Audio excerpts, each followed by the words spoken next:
Olá, meus amigos, que alegria novamente estar junto com vocês apresentando esse programa que nós dedicamos demais a trazer coisas interessantes, assuntos interessantes para vocês, porque vocês são a razão de tudo. Muito, mas muito obrigado. Hoje nós temos uma entrevista fantástica com o seu Jairo Ramalho. Ele é um consultor, ele foi diretor de fábrica, ele foi tudo. Hoje ele trabalha e se dedica à consultoria de desenvolvimento, de fazerem as indústrias crescerem de uma forma lógica, bem estruturada. Seu Jairo. Boa tarde, é um prazer estar aqui com você e eu quero colaborar bastante com esse programa, espero conseguir essa colaboração, né? Estamos aqui à disposição de falar um pouquinho sobre a nossa vida profissional e sobre aquilo que a gente faz hoje com bastante amor e dedicação, que é a área de consultoria, né? O senhor, nessa escalada de vida, nessa vida brilhante que o senhor teve, o senhor passou como diretor das principais fábricas do setor automobilístico. Hoje o senhor fundou uma empresa chamada Máxima Produtivismo. Então, o que o senhor me conta sobre isso? Qual a experiência que o senhor está vivendo atualmente, depois de toda a bagagem que o senhor adquiriu? Interessante. A Máxima Produtivismo vem da palavra produtividade, né? Que é o produtivismo, né? E é isso que nós fazemos nas empresas, né? Nós auxiliamos as empresas a se autoajudarem. Ou seja, nós não vamos nas empresas e falar, faça dessa forma, faça dessa outra forma. Depois a gente sai e a empresa continua fazendo do jeito que ela fazia antes. Hoje, a forma como nós trabalhamos já há 20 anos, né, nós auxiliarmos as empresas a identificarem dentro das suas operações, dentro dos seus próprios negócios, aquilo onde ela pode mais agregar valor. E juntamente com o seu próprio pessoal. De tal forma que quando nós, como consultoria, nos retiramos das empresas, né, elas continuam gerando aqueles benefícios que geraram quando nós estávamos presentes auxiliando nesse processo. Ou seja, nós auxiliamos as empresas a se autoajudarem, que nós não vamos ensiná-las a fazer nada. Nós simplesmente identificamos as grandes oportunidades junto com o próprio pessoal. É isso que a gente faz. Abrir uma visão maior daquilo que eles têm. Fora do programa, o senhor estava me falando justamente o que acontece. Às vezes a empresa, a diretoria, para ver a importância do consultor, às vezes deseja comprar uma máquina de alguns milhares de milhões de dólares. O senhor entra com a sua consultoria, com sua visão, com sua experiência e vê que aquilo não é necessário. Eles têm recursos dentro da fábrica, sem investir milhões que eles podem aproveitar e com isso... É isso mesmo. O que a gente sempre diz é a criatividade antes do investimento, né? E a criatividade está dentro da sua própria empresa, né? A empresa tem dentro dela, né, aquilo que é o mais importante em qualquer organização. São os seres humanos, são os seus funcionários. Eles sabem onde as coisas podem ser melhoradas ou não. Então, antes de investir, fazer grandes investimentos, vamos lá tentar, juntamente com eles, identificar as melhores oportunidades. Depois que as coisas estiverem já num nível mais satisfatório, depois vamos pensar como e de que forma você pode fazer os investimentos, né? Não necessariamente investir antes de você conseguir melhorar a sua produtividade, né? Eu queria fazer uma pergunta mais a nível de o pessoal que tem um pouco menos de vivência profissional pudesse entender. Como que se faz de forma prática? Como que se faz, como se age dentro de uma consultoria de uma empresa? Assim, mais uma linguajar mais fácil que as pessoas possam entender, que é uma curiosidade muito grande. Interessante. Pergunta muito oportuna, porque quando nós iniciamos um trabalho dentro de qualquer tipo de empresa, que não é só na área industrial, né, na área operacional, nas áreas administrativas, aliás, Nas áreas administrativas, a gente identifica muito mais oportunidades de melhorias do que dentro de área operacional. Na área operacional é mais fácil de ver.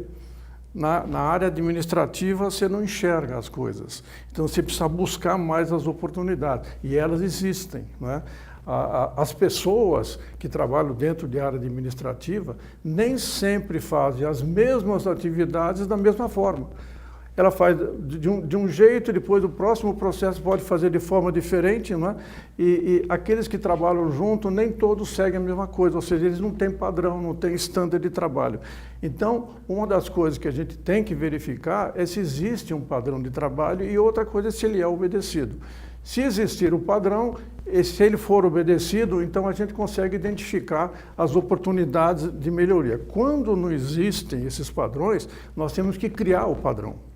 Então, quando a gente cria esse padrão, ele serve para qualquer tipo de atividade, ou seja, nós temos clientes na área de advogados, né? Na área hospitalar, né? Na área de laboratórios de análise clínica, né? Na área de alimentos, né? E, logicamente, dentro de áreas industriais, onde a gente tem bastante mais clientes nessa área aí. Então, agora, quando se inicia um processo, você primeiro tem que ter o aval da alta gerência da empresa. Se a alta gerência, a presidência, a diretoria não concordar, não vai adiantar nada. Então, o suporte tem que vir inicialmente lá de cima. Depois você vai indo até aquilo onde a gente chama da base do processo, onde as pessoas realmente trabalham, né? Uma vez que você, junto com eles, identificou as oportunidades, as sugestões são feitas por eles, né? As pessoas dizem onde pode melhorar, tal. Eles trabalham o dia inteiro naquilo e conseguem identificar, eu posso melhorar aqui, eu posso melhorar lá. Essa forma como eu faço, eu entrego para o meu colega e ele reclama porque eu não entrego direito. Então, vamos conversar com o teu colega qual é a melhor forma. Mas o outro também, quando entrega para mim, não entrega direito, da forma que eu quero. Então, vamos conversar qual é a melhor forma e aí faz com que tudo acabe melhorando. O que acontece nesses processos todinho é que você tem uma fase intermediária, né, dentro de uma estrutura organizacional que é aquela gerência direta, né? Você tem a direção da empresa, você tem gerência média e depois você tem um pessoal que trabalha. Aí você tem supervisor, tem todo esse tipo de coisa. Não quer dizer que gerente não trabalha, que diretor não trabalha. Trabalha às vezes muito mais, né? Acontece que quando você começa a melhorar os processos, né, o trabalho da gerência média, ele diminui. Às vezes acontece, né, de que essa gerência média começa a achar de que ela está sendo desnecessária, né? Aí, daqui a pouco, às vezes começa a torpedear algumas atividades, né? E um erro que existe é de começar a criticar essa gerência média, não é? O pessoal de baixo adora porque melhora as condições dele. O pessoal de cima consegue enxergar porque melhora o lucro, melhora uma série de coisas, né? E o do meio fica sempre nesse processo, vou melhorar, não vai melhorar, o que vai acontecer comigo? O foco tem que ser nesse do meio e fazer com que eles entendam de que eles também podem melhorar, porque eles conhecem os processos. Então, eles têm que ser retreinados para um novo sistema que já é um sistema de melhor produtividade, né? Então, quando se trabalha numa empresa assim, você pega o conjunto inteiro, desde a alta direção da empresa até onde as coisas realmente acontecem, né? E passando por todo o processo intermediário. É um processo muito interessante, porque a gente tem a oportunidade de tratar, né, com pessoas, né? E gente é o que faz as empresas, né? Então, a nossa metodologia é muito focada em gente, em pessoas, né? Eu sou engenheiro, não sou profissional de recursos humanos, mas a gente tem experiência suficiente para entender como é que se faz gestão de pessoas e como é que se conversa com pessoas, né? Em todos os níveis. A vantagem é que eu comecei a trabalhar embaixo também. Depois fui crescendo até chegar a ser diretor superintendente. Então nós passamos por vários níveis. Então nós conseguimos conversar com a alta gerência da empresa, sabemos falar a língua deles e sabemos falar a língua do pessoal que está no dia a dia trabalhando lá embaixo. Então fica muito mais fácil para nós, né? Eu acho que um grande problema, como leigo eu vejo, essa divergência de objetivos ou de métodos de resolver o problema, eu acho que é o que mais atrapalha uma fábrica, não é? Cada um querer fazer o seu modo. Sem Realmente, sem nada. É uma coisa que fica uma disputa interna, não é? Exato. A gente enfrenta esse tipo de coisa, né? Tem muita metodologia da moda, né? E que algumas pessoas gostam e querem aplicar, né? Tem razão, tem que ser avaliada, né? O que nós fazemos uma junção de todas essas metodologias de tal forma que você pode usar todas elas junto com a sua, porque você está querendo que melhore a produtividade, que melhore a capacitação do pessoal que está trabalhando contigo, né? O que nós fazemos é fazer com que a empresa se torne mais competitivas, né? E não reduz o seu quadro de pessoal, porque você está treinando pessoas e custa caro o treinamento, né? Se você aumenta o turnover do pessoal, você está perdendo dinheiro. Depois, na hora que você vai crescer, você começa a ser obrigado a contratar pessoas e treiná-las naquilo que o outro, quando saiu, já estava treinado, então o teu custo começa a aumentar novamente, até aprender todas essas coisas melhoram, né? Quer dizer, complica um pouco mais, né? Mas a gente, nos acordos que a gente tem com as empresas, é que dispensar o pessoal é a última coisa que se faz. Tem muito mais coisas internas que você pode fazer antes de dispensar. Aproveita o pessoal, porque na hora que você começa a trabalhar com essa metodologia e as coisas crescem, não é? Você usa o pessoal excedente, né? Então tem certas coisas que precisamos tirar um pouco, às vezes, da imaginação dos empresários, né? Quer dizer, se o maior ativo da empresa são seus funcionários, a primeira chance que eles têm, eles dispensam o maior ativo, ele manda embora, então não é ativo, não é? Quer dizer, então tem que usar melhor o seu quadro de pessoal, né? E todos têm capacidade, você precisa identificar onde eles são melhores, né? Essa unificação, ela implica em comprometimento dos funcionários, que eu acho que um grande problema dentro das fábricas é a falta de comprometimento do funcionário. Ele está ali, ele faz de qualquer jeito, cumpre as horas e tchau. Como que a gente realiza isso? Como que você consegue fazer um funcionário, às vezes ele tem 10 anos, 20 anos de empresa, ele acha que ele está acima de qualquer coisa. Ele sabe. Como que você consegue trabalhar para fazer ele se comprometer? Porque eu acho que a essência de tudo é isso. Isso tudo é questão de treinamento, né? De fazer com que as pessoas saibam exatamente o que se espera delas, né? E se você identifica que ela tem necessidade de melhorias, você tem que prover esse tipo de melhoria, né? É sabido de que as pessoas, às vezes, fazem até de má vontade certas coisas. Então, quando você está numa fábrica, numa produção, você coloca sistemas de inspeção que bloqueiam aquilo quando está errado, né? Existem empresas onde, num sistema de transportador, quer dizer, um vai para o outro para o outro. Se esse daqui recebe alguma coisa que não está boa, ele para a produção e chama a supervisão para que as coisas não continuem com um problema mais sério. A pior coisa que tem é retrabalho. Retrabalho é um dos piores desperdícios, né? É problema de qualidade, do custo. E se você não pega, vai para o cliente, é pior ainda, né? Esse aí afeta o cliente, né? Dentro do processo administrativo, existem sistemas onde você pode barrar para que não vá para frente, né, o processo. É mais complicado, é mais difícil, porque, como eu falei, as pessoas, às vezes, né, não seguem sempre a mesma rotina, a mesma coisa, né?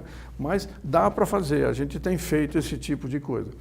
A metodologia, que é a metodologia Lean, né? Lean, que é o sistema Toyota, né, que a gente chamou de sistema Lean, não é? Ela desenvolve todo esse processo de fazer com que o cliente seja o mais importante. E o cliente é o próximo também. Quer dizer, não é só o cliente final. A visão é no cliente final, mas o seu próximo cliente é aquele que está do teu lado. Então, eu tenho que fazer as coisas da melhor forma possível. Treina-se aqui, treina-se ali. Sempre existe uma quantidade de pessoas que não aceitam o treinamento ou que fazem de forma errada. Isso que é difícil. Então, o que você tem que fazer? Você tem que deslocar essas pessoas para outras atividades, não é? Alguns acabam entendendo de que realmente eu preciso melhorar e outros acabam não entendendo, né? Aí a vida é cheia dessas coisas assim, o turnover acaba tomando conta disso, né? Meu amigo, a entrevista está uma delícia.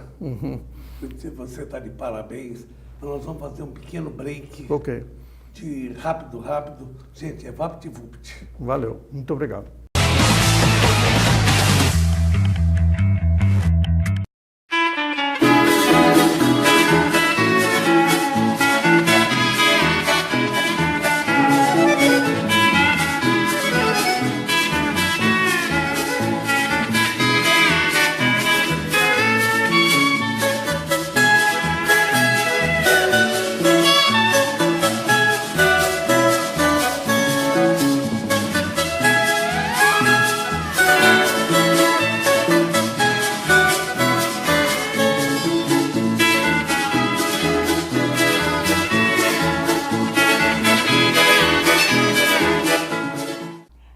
Tudo bem? Eu sou a Bia Cobal. Renata de Paula, nós somos atrizes, apresentadoras e idealizadoras da ABA, Academia Brasileira de Apresentadores. Quer se tornar um apresentador de sucesso? Temos o passo a passo com 6 dicas fundamentais. Conheça os conceitos básicos de comunicação. Saiba qual é a mensagem, para quem vai falar e qual o objetivo dessa comunicação. Compreenda a importância da sua imagem. A comunicação não verbal é a chave para o seu sucesso como apresentador. Seja curioso. Um repertório amplo e variado é uma ferramenta valiosa para um apresentador. Adquira conhecimento. Nossas oficinas de apresentação são intensivas e práticas. Providencie seu material de divulgação. Investir em boas fotos e links de vídeo fazem toda a diferença. Com certeza. Comece a trabalhar. Procure empresas que realizem o serviço de divulgar e vender o seu trabalho. A ABA oferece esse serviço para você. Quer se tornar um apresentador de sucesso? Participe da nossa oficina prática para apresentador de TV, dias 21 e 22 de abril em São Paulo. Informações e inscrições por e-mail ou WhatsApp. Então até lá, hein? Tchau!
Olá, eu sou Elizabeth Sabino Issa, Beth, eu sou consultora ocupacional e vocacional.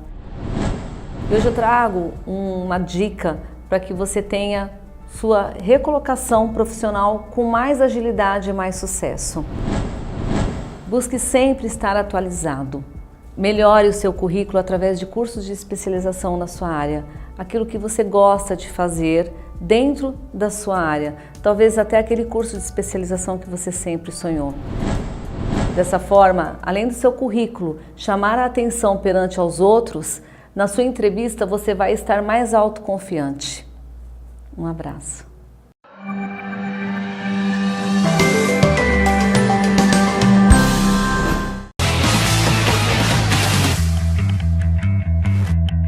Então, meus amigos, voltamos. Eu falei que era VaptVupt, não foi nem 1h30. Ah, não? Ah, tá. Foi meio minuto. Mas valeu. Vamos continuar, tá uma delícia. Eu confesso, hein? Eu tô tomando um banho de cultura. Tô aprendendo o que é uma fábrica por dentro. Então, meu amigo, vamos voltar ao assunto. Eu vou continuar te perguntando, porque eu tô com uma sede de conhecimento, de saber aproveitar essa bagagem que você tem, adquirir um pouco de experiência. Dentro de um projeto de consultoria, para uma fábrica, eu tenho uma fábrica, eu quero melhorar a sistemática, eu chamo uma pessoa especializada como você. Para você executar esse trabalho, o custo é muito alto? Não. Normalmente, o que a gente cobra, né, o retorno dentro de um período chega a ser 5, 6 vezes aquilo que se gastou com a consultoria, né? Ou seja, é um investimento fora do comum, né? Quer dizer, melhor do que qualquer outro investimento que você faz aí fora. Você retorna 5, 6 vezes aquilo que você fez inicialmente. Agora, o custo total disso é ao longo de um período alto. Quer dizer, se nós temos um acordo com alguma empresa, você fica 5, 6, 7, 8 meses trabalhando com eles. Eu tive clientes, né, de que o processo de melhoria foi tão interessante da parte deles, né, e da minha parte principalmente, que foi uma realização como consultor, eu fiquei 10 anos trabalhando com eles, né, com melhoria de produtividade. Isso fez com que eles conseguissem colocar dentro da cultura da própria empresa processo de melhorias. Então, hoje você vai visitar essa empresa, eles pensam sempre como pode fazer para melhorar. Quer dizer, cresceram muito, se tornaram hoje uma das maiores empresas no segmento aqui na América Latina, não é? Isso acontece também dentro de outras atividades, não somente em área industrial, né? Dentro das áreas administrativas também, dentro da área alimentícia também, né? Na área alimentícia é mais complicado você fazer mudança de processo e mudança de layout, essas coisas, estão lá os equipamentos, tudo. Então você tem que ir mais no micro das coisas, nas pequenas melhorias que se tornam grandes ao longo do tempo. O importante é fazer e não voltar atrás. É aquela operação catraca, melhorei. Eu vou subindo degrau por degrau, mas tendo uma visão, eu quero chegar lá. Aí você vai melhorando sua performance a cada dia que passa. Quando você inicia esse processo, como eu tinha falado, você utiliza o pessoal da empresa. O pessoal da empresa não conhece a metodologia e não tem necessidade de conhecer, porque você ensina a metodologia, eles aprendem e acabam gostando do processo. Aí que eles mesmos começam a fazer multiplicações internas porque estão enxergando. Agora, a alta gerência tem que enxergar esse tipo de coisa e tem que dar valor para eles também. Eles estão melhorando, então é um processo de aprimoramento contínuo, né? Tanto do pessoal operacional, daqueles que efetivamente fazem as tarefas e fazem negócio, como para o pessoal de gerência média e gerência alta das empresas. Eles têm que aprender também a utilizar melhor e remunerar melhor também, retribuir aqueles que estão participando efetivamente do processo. Agora, a maioria das empresas, nós ficamos durante um ano, mas não é um ano em tempo integral. Nós ficamos 3, 4 dias durante uma semana, daí 3, 4 semanas depois a gente retorna, fica mais 3, 4 dias, deixamos uma lição de casa, que a gente chama de PDCA, né? Para usar o termo, a terminologia da metodologia, né? Que é uma lição de casa onde eles têm que desenvolver uma série de tarefas, de melhorar, fazer avaliações de todo o processo. Depois a gente cobra o resultado disso e aí começa a melhorar parte por parte. Você pega uma empresa, você não faz a empresa inteira de uma vez. Você pega um pedacinho dela. Depois, aquele pedacinho, ele não trabalha sozinho. Depende de outras pessoas, de outros departamentos. Agora, os outros departamentos acabam enxergando que essa melhoria é interessante e eles acabam também querendo participar desse processo, né? Então, quando você mexe em algo, é que nem se estiver numa cama elástica. Você bota 5 pessoas numa cama elástica, quando um salta, todo mundo sente os movimentos. Então, quando você melhora um processo dentro de um setor de uma empresa, seja ele na área de contabilidade, de custo, de crédito, cobrança, recursos humanos, seja qual for a área, vai estar envolvido também, vão estar envolvidas outras áreas da organização. Então, você acaba melhorando também implicitamente os outros setores. Eles acabam também se interessando em melhoria, aí você cresce horizontalmente dentro da organização. Aí ela começa a ter uma nova visão, uma série de outras coisas muito mais proativas do que antes do início da nossa consultoria. Uma coisa que eu tenho muita curiosidade de saber é o seguinte: dentro do projeto que vocês fazem, Vocês abordam também o campo de remuneração dos funcionários? A nível de incentivo, a nível de tudo? Ou não? Não, a gente pode até fazer isso, mas não é esse o nosso objetivo, não é? O que acaba acontecendo é que você acaba desenvolvendo, vamos usar o linguajar de fábrica, operadores multifuncionais. Então você tem um operador que hoje trabalha na área de tornos, seja turno automático, mecânico, CNC, sei lá o que for, ele também vai operar numa fresadora ou vai operar numa outra retífica. Ele tem um nível melhor do que ele tinha antes. Então, porque ele agora se tornou multifuncional, ele pode operar várias outras máquinas. Então, ele tem que ser, de certa forma, melhor remunerado. Não é? Isso acontece. Isso a gente trabalha junto com a alta gerência da empresa, a área de recursos humanos, e acabam fazendo uma reclassificação das pessoas. Existem funções importantes que normalmente são negligenciadas e que a gente faz com que se enxergue melhor aquela função, inclusive treinando aquelas pessoas para fazer aquela função e outras também junto. Então, também tem que ser repensado a nível de remuneração. Nós não dizemos que tem que ganhar tanto. Quem diz que tem que ganhar tanto é a própria empresa e o mercado, né? Quer dizer, a gente não faz pesquisa no mercado, não faz nada disso. Mas a gente conhece, sabe como é que estão as coisas por aí, né? É porque se você tem um empregado que se compromete, eu gosto muito dessa palavra, se comprometer, procura se desenvolver dentro daquele sistema, ele faz mais do que aquilo que ele seria obrigado, ele tem que ter uma remuneração melhor.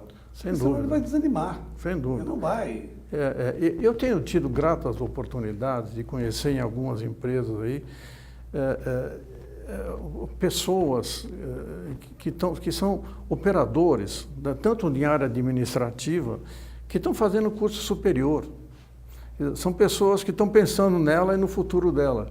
E a empresa tem que enxergar esse tipo de coisa. Esse que é o problema. Tem que enxergar, acompanhar aquele funcionário que vem se dedicando. O que acontece? Ele se desenvolve, ele faz uma faculdade, ele melhora a capacitação dele. Ele não tem reconhecimento, ele vai embora. E não é, hoje em dia não é fácil. Você trabalha de dia e tem que estudar à noite. Não, é muito cansativo. Eu tenho feito algumas palestras em universidades, pessoal que estuda à noite, não é? E sobre o tema, não é? E a gente vê que realmente é uma coisa difícil para eles, né? Sair do emprego, às vezes o emprego é num bairro, o outro é no outro, eles vão lá e o pessoal fica lá vários dias por semana, saindo 10 horas da noite, 9h30, 10 horas, depois tem que pegar 2 horas de transporte, depois não sei o quê.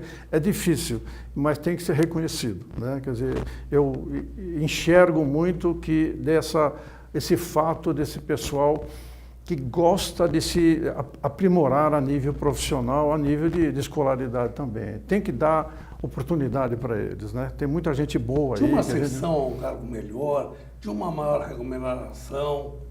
Eu acho que é muito importante. Eu dou muito valor, eu não sou consultor nem empresário, mas eu dou muito valor àquela pessoa que se dedica, que se compromete. E não é fácil, você falou com muita propriedade. Você ter um funcionário e trabalha aquela carga horária, aquele trabalho cansativo, ele toma um banho, muitas vezes ele nem consegue jantar e vai para a faculdade. Não é fácil. Não, é difícil. Não é fácil. Eu acho que a diretoria tem que reconhecer, estar atento. Quando eu trabalhei em São Bernardo durante muitos anos, né, em montadora, fábrica de automóveis. E eu quis me aprimorar e fui fazer a GV. Na GV era aqui na 9 de julho, lá embaixo, lá do que. E tinha que ir e voltar, né? Quer dizer, eram 5 dias por semana esse negócio todo. Longe para a beça. Ainda bem que naquele tempo o trânsito não era. Hoje em dia não dá para fazer. Hoje em dia a GV está mais próxima lá. Aqui só tinha aqui naquela época lá. E a gente via, todos os que estavam estudando à noite lá, eles trabalhavam durante o dia, né? E a gente via o estresse de todo já naquela época, né? Hoje em dia é muito pior por causa do trânsito, né? Eu imagino, eu conheço porque eu passei por isso também. Eu fiz faculdade trabalhando. Mas é muito mais difícil hoje. você não conseguir, e olha, não é pouco, eles não conseguem jantar. Muitos passam em algum lugar, compram um saquinho de batata, um saquinho de amendoim, come, aquele é o jantar dele. E ele vai até 10, 11 horas, tendo aula, tudo. E o sono? Só fica, a cabeça vai. É inevitável, né? É inevitável, né? Quanto tempo, mais ou menos, demora, um pelo outro, um projeto de consultoria dentro de uma fábrica? Bom, depende do tamanho da fábrica e depende do tamanho do que você vai fazer, né? Normalmente, nós ficamos em torno de 6 meses trabalhando em determinado projeto. Só que aquele projeto, como eu disse, não são 6 meses com dias consecutivos, né? São semanas intercaladas e tal, né? Só que aquele projeto ele acaba se expandindo para outras áreas. Então a gente acaba ficando também em outras atividades, em outras áreas também, né? Quer dizer, então o processo acaba crescendo, né? E depois, quando não acontece, às vezes, de você estar trabalhando aqui e de repente um fornecedor dessa empresa acaba se interessando pelo processo e você acaba indo naquele lá. Então fica uma rede, né, bastante interessante e facilita o fluxo todinho, desde aqui do fornecedor e do cliente final. Você pega a cadeia todinho, ela tem uma grande vantagem nesse processo. Como você vê, quais os principais obstáculos que você tem para o desenvolvimento de um projeto? Em todo o processo, você sempre tem gente que é a favor e é contra. Isso aí é natural do ser humano, né? A estatística mostra que quando você inicia um processo de mudança, você tem em torno de 20% daqueles que são extremamente proativos, que compram a ideia e querem fazer. Tá? E você tem na mesma proporção aqueles que são contrários. E tem no meio lá os seus 60% que, pô, não sei para que lado eu vou. De um lado e do outro. É bom, não é, tudo. Uma coisa que eu fazia no passado, essa metodologia me ensinou a fazer de forma diferente, eu pegava aqueles que resistiam ao processo e tentava convencê-los das vantagens da metodologia, do processo, né?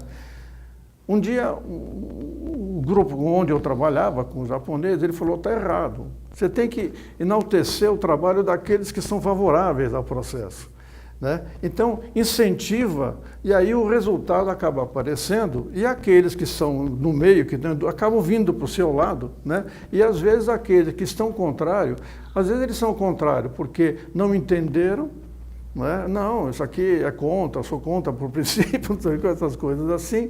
E tem aqueles que são contrários mesmo, não querem saber, não querem fazer. Então, esse processo acontece em todos os setores. Uma coisa que interfere também é quando você tem uma mudança de gestão na organização. Isso já aconteceu algumas vezes, onde você faz todos os acordos com a diretoria e, de repente, um pouco depois, sai aquele diretor ou aqueles diretores, muda a presidência, muda todas essas coisas assim, e os que entraram falam, não, eu conheço um outro negócio melhor do que esse aí, acabam resistindo, tal. Os nossos acordos com a empresa, nós fazemos contrato, mas com a seguinte situação, se não gostou, acaba. Quer dizer, não quero mais continuar, se eu não estou gerando aquele benefício que nós combinamos no início, nós encerramos o acordo na hora que a gente decidir, tanto do seu lado quanto do meu lado, porque às vezes você não enxerga também do lado de lá vantagens de estar trabalhando e o resultado acaba não aparecendo. Então, às vezes, é um problema interno da organização. Então, não queremos mais, não está bom, não vamos ter processo, não vamos ter nada, acabamos, encerramos o acordo. Nosso tempo está terminando, mas eu não vou deixar de fazer mais uma pergunta. Okay. O que é mais difícil, lidar com o operário ou com o diretor? Qual te dá mais trabalho? Veja, trabalhar com o operário é mais gostoso. É mais fácil ou não? Eles entendem mais as necessidades, eles colaboram muito mais, né? A alta gerência da empresa, às vezes, tem um certo ciúmes porque alguém fala, você não viu isso antes? Você vai lá e mostra, tá, não sei o quê, e o outro fala, por que você não fez aquilo antes? Tá? E aí fica, né? Mas a gente consegue driblar essas coisas, né? Que a gente tem também alguns anos aí de janela, tanto em nível alto. A nível tal. de brincadeira, vocês têm que ser um artista.